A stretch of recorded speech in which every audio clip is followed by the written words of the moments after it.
One of the most frustrating lessons I've learned in my short period here is that Washington doesn't know how to count.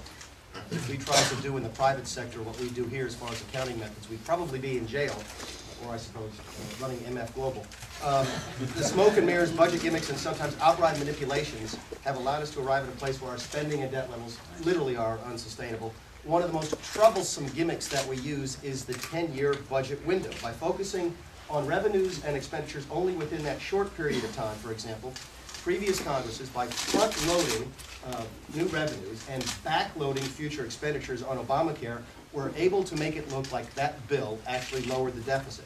So by the use of flawed rules, Congress was able to make a statement that was at one time true in Washington and completely false and absurd in the real world.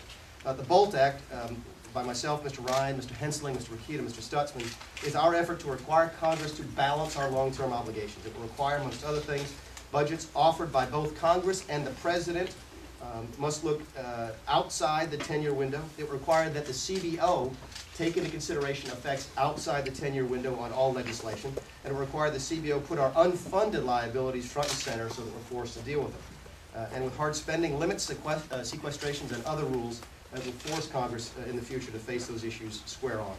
Focusing on the 10-year window has allowed us for years to effectively ignore the real world. They say that the first step towards recovery is admitting that you actually have a problem. The problem with the way that we count is that it gives elected officials too many opportunities to stick their head in the sand and pretend that nothing is wrong. The BOLT Act will force us to get our heads out of the sand and to deal with the real world. Thank you. Thank you.